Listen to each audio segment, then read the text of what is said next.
New Mexico is a land of stories, myths, and legends. The unexplained and the unexplored. I'm Chad Brummett, and we are exploring the unique and unusual world of New Mexico Strange. Hello, and thank you for joining us on this edition of New Mexico Strange. I'm Chad Brummett. And I'm Stephanie Chavez. And Stephanie, we have actually brought in today a friend of yours. Yeah. And we're talking about something that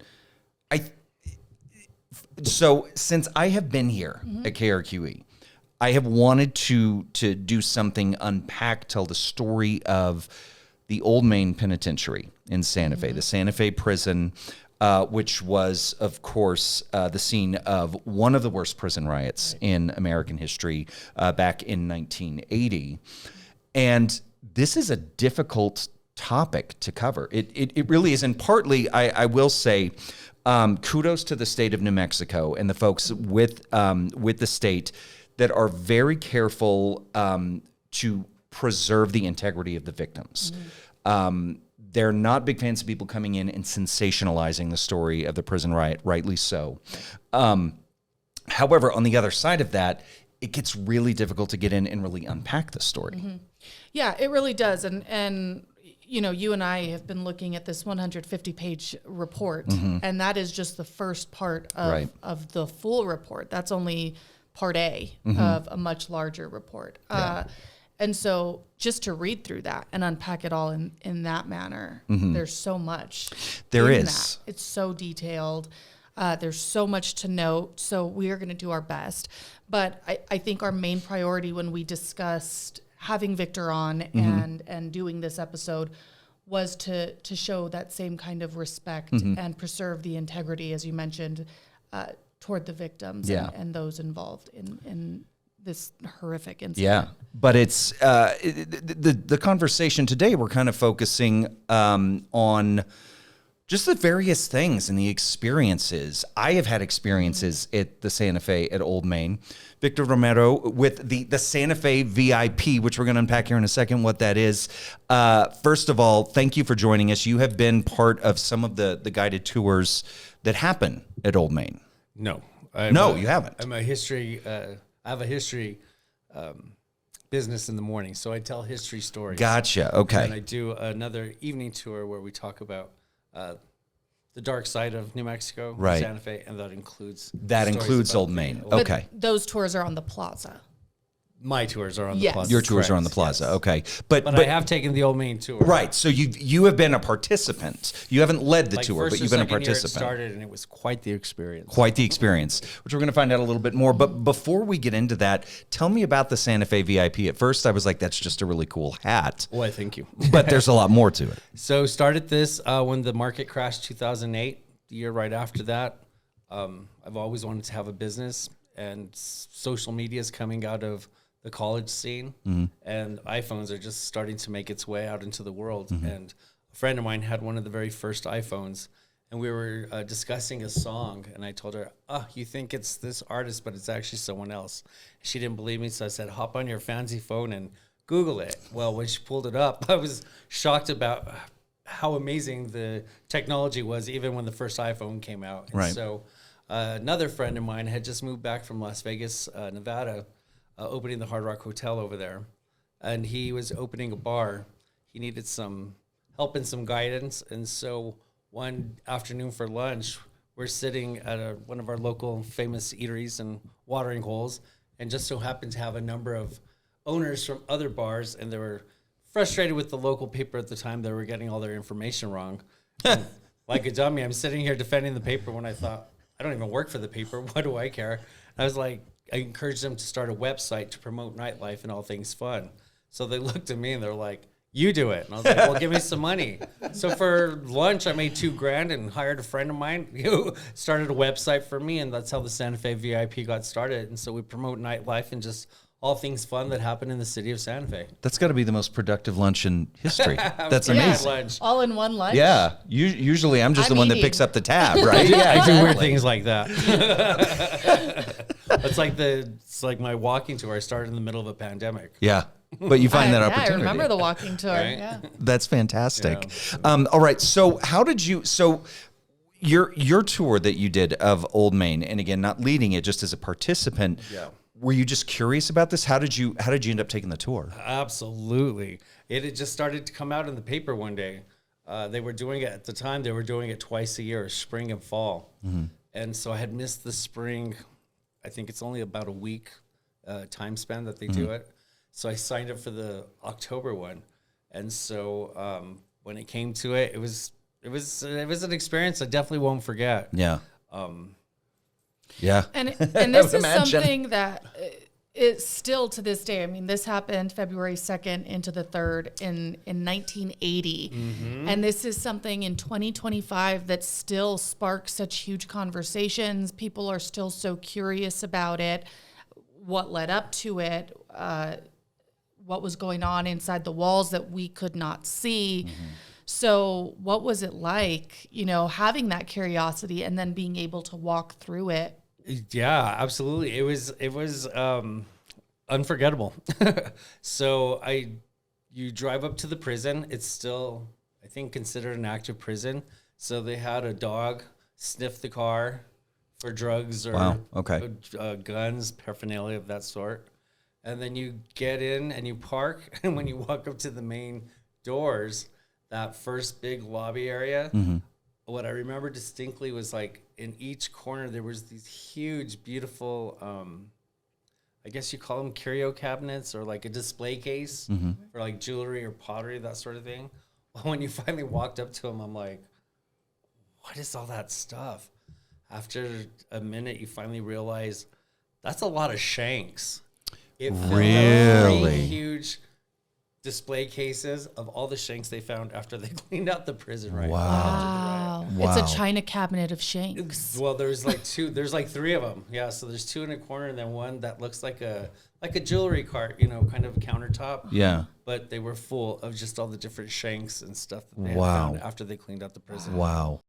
Don't be afraid. New Mexico Strange will be right back.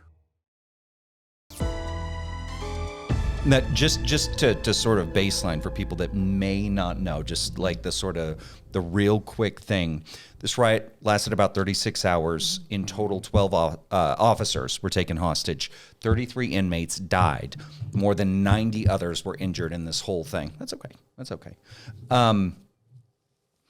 There were there was an extensive loss of life. There were extensive injuries, and I mean, really, from reading this, can only kind of be described as hell on earth. Yeah, absolutely. I mean, what it was like in there. And the remnants of it, you see it Yeah. when you walk through it. So after you have your initial meet and greet, they had told us that there was going to be clocks right above each of the wings. So each clock was set to the time period of the progression of the riot. No kidding. So I believe it starts in, I think it was cell block Dorm E. or dorm. Yes. Yeah, because it was a dorm, and it's on the very far, I'm assuming it's the south end. But yeah, you're right. It's not just what happened there. It's all the mismanagement that had happened leading up to that. Of course, that's always going to create a pressure cooker. And of course, a pressure cooker, if you don't tame down the temperature, she's going to explode. Yeah. Well, she exploded. And to Victor's point, going through that 150-page report, it does talk a lot about how there were indications about a month prior to the riot that this was going to happen. And that's talking just the about rumors. Right. Yeah. So they already knew all tips. the It was the overstuffing, the overcrowding of the prison. That Yeah, I believe that there were about 100 extra inmates. Yes. Than what the facility itself could handle at the time.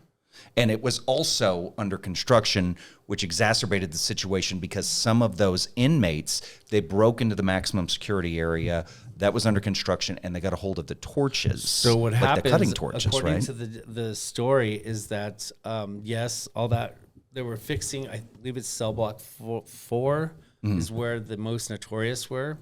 Well, all the think jewelry so, yeah. repairs whoever made the judgment call just literally just picked a few guys and started randomly putting them in different parts of the prison. Yeah. So when some of these guys get into the dorms, they say that they're already watching the guards and how they're operating. Well, because it's so busy in there, the guards aren't even walking into these dorms and doing actual counts, because now at these points, some of these poor prisoners are sleeping on the floor in between the beds. Wow. So they were afraid that they accidentally kicked one in the head, a fight would incur. So these guys are literally just flashing the flashlight in, doing a general assessment of a count. So they don't even know technically who and what was really what was in there and what was about to happen. Yeah. Yeah. And, you know, something that I've also always kind of thought about, you know, Old Main in Santa Fe, we've talked about it a lot on this show, about the blood, the sort of the bloodletting and violence that have happened in the state of New Mexico historically, hundreds of years, right?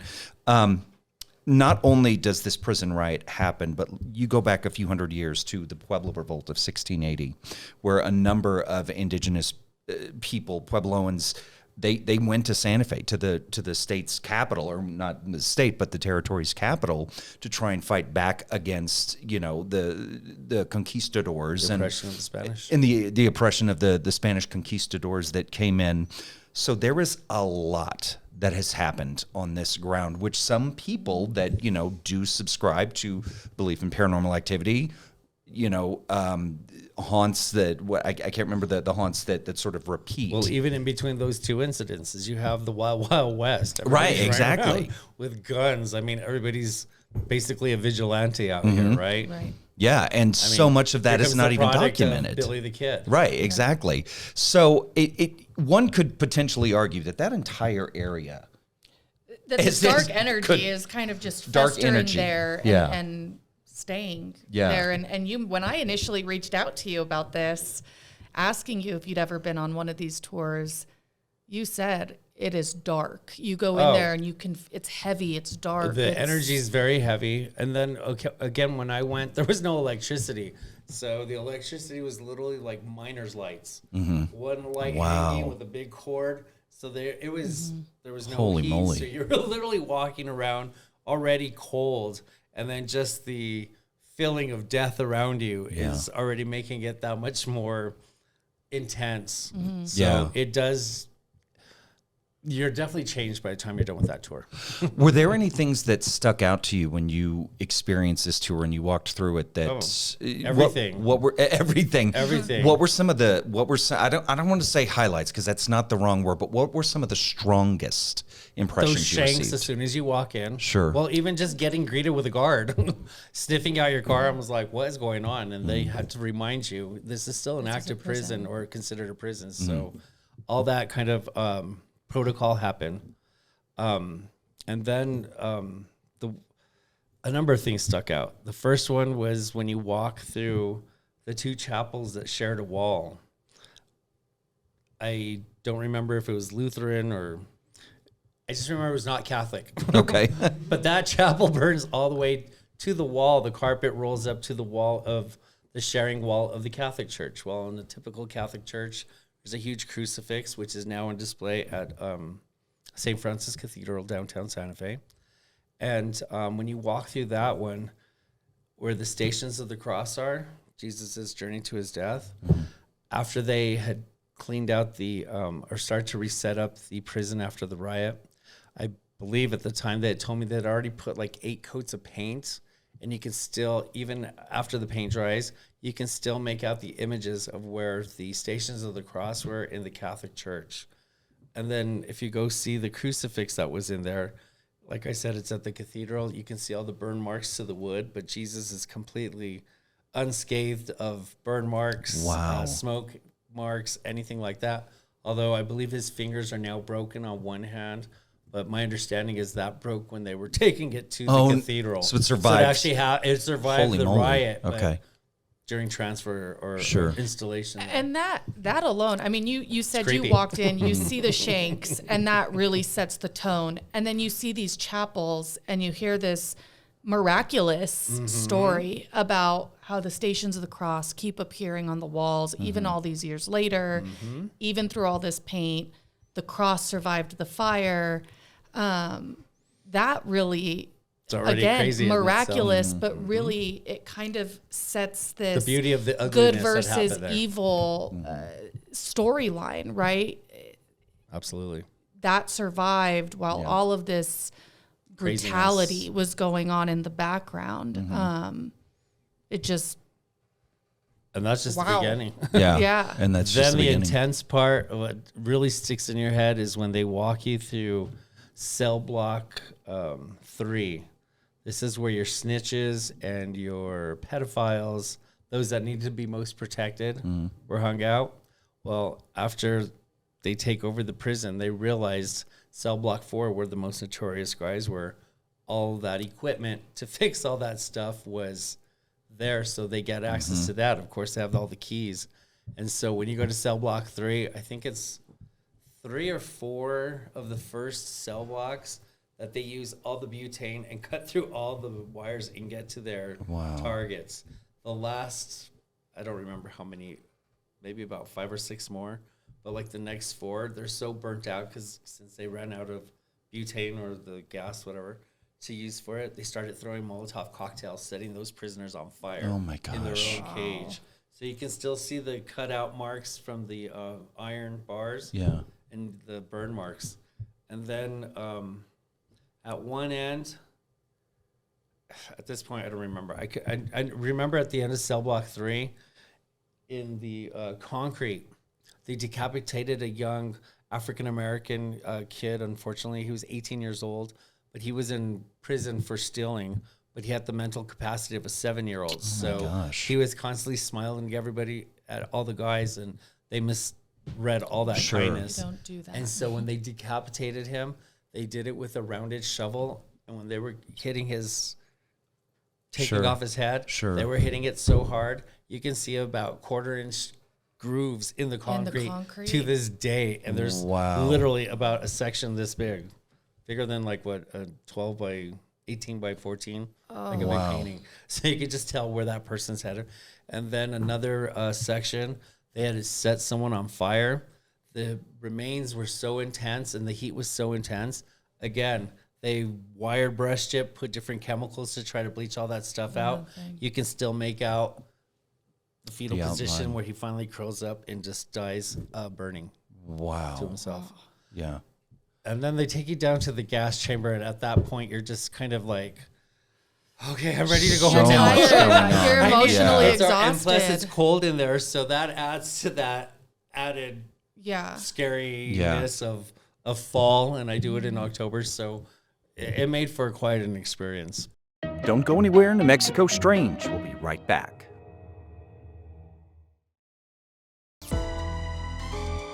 I have had a couple of personal experiences in the, I say personal, but I myself have spent some time in the prison, not on the tours, but in my previous life working as an actor. It has been used for locations, production offices.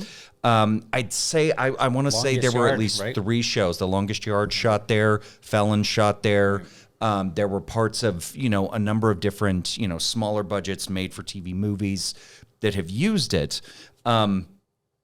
And I got to say, I don't know that I have ever been on a set that I wanted to get out of faster Fast, yeah. than when I had to work at Old Main. And one was just a wardrobe fitting that you went in. And I remember going in for the wardrobe fitting, thinking, who in their right mind is going to use this as a production office? But it is used. It still has life after the atrocities that have happened there. But yeah, I mean, the weight of that place is so palpable. And nowadays, people have some very interesting fetishes. So, like, I think last weekend, I think the prison now offers a lot of their artists there. You can go purchase all the furniture they make to help support the prisoners. So, there's still people that are completely fascinated by the grotesque side of life. Oh, absolutely. Yeah. I mean, what was the big show on Netflix? Ed Gein. Yeah, monster, sure, Yeah. sure. And there is a fascination to that. And I mean, honestly, there would be no New Mexico Strange if that Right. fascination we didn't weren't exist. fascinated by it. Exactly.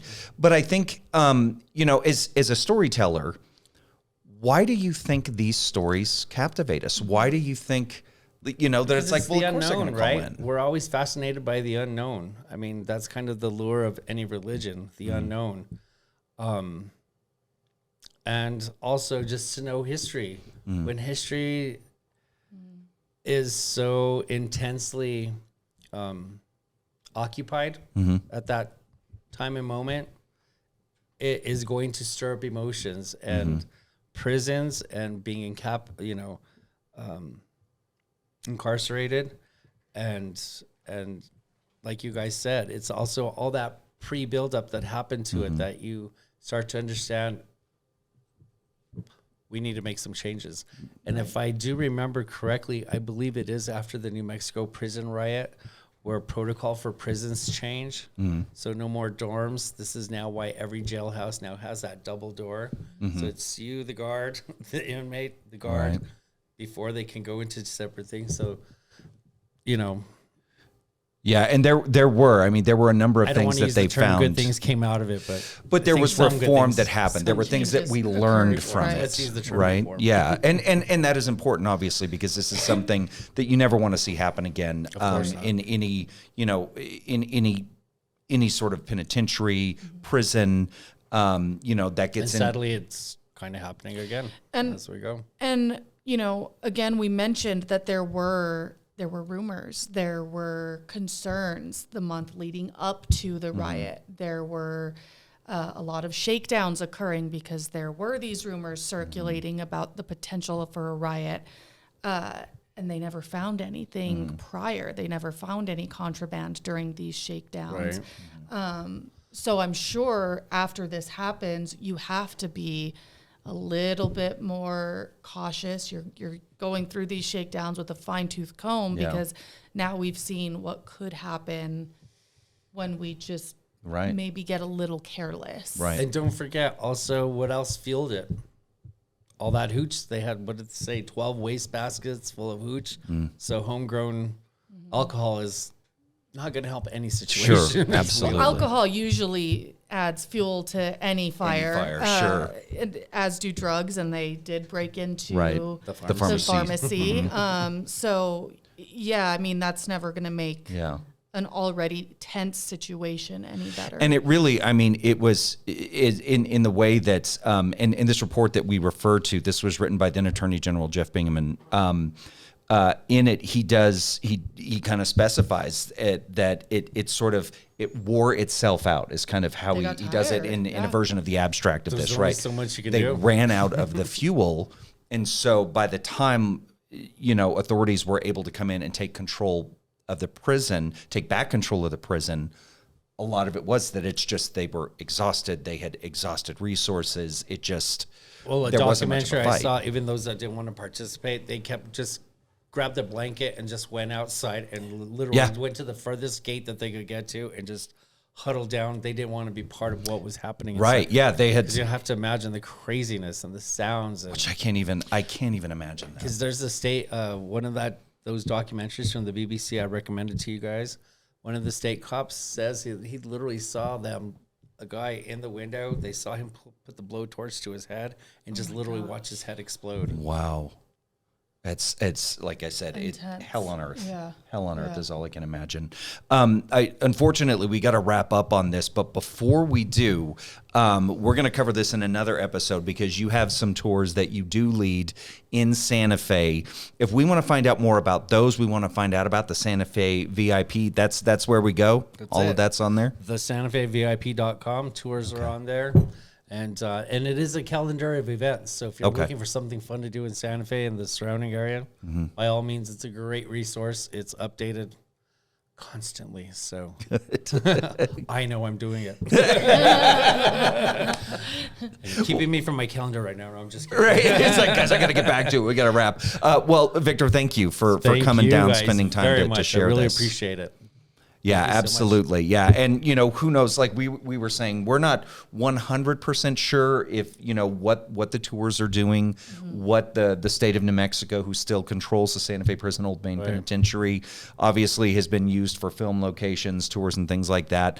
But, we encourage you to dig into this story because it's grotesque. I Right. mean, we haven't even scratched the surface, and it's already pretty grotesque. But it is an integral part to the narrative of New Mexico history. Yeah, and that report that we keep referring to is public record. It is public record. So if this is something you are interested in, I encourage you to go read the report. It's actually a fairly easy read. It is 150 pages, so you'll want to give yourself time, but it is a fairly easy to understand read, and it is Not easy extremely to- interesting. Not easy to Consume. digest. Right, Exactly. right, exactly. Let's But clarify it that. is well written. It's very well done. Easy to follow. Easy is to what I follow. mean. There you But go. yeah, it is heavy source material. Yeah. So Yeah. be prepared for that. Well, after the heavy source material, go watch some of our other shows. Maybe watch something light, A little and bit fluffy, lighter, a little light yeah. and fluffy. Yeah. But we do appreciate you guys following us on New Mexico Strange. If you're watching us on television and not on the KRQE Now app, make sure that you download the KRQE Now app. That's the best way to get all of the KRQE original programming that we offer, and it just seems to be growing by the day. Yeah, we have a lot going on over We here do. at the KRQE Digital Studios. So That's stay right. tuned. That's right. Well, for New Mexico Strange, I'm Chad Brummett, And I'm Stephanie Chavez. and we'll see you next time. Thanks for joining us. Bye.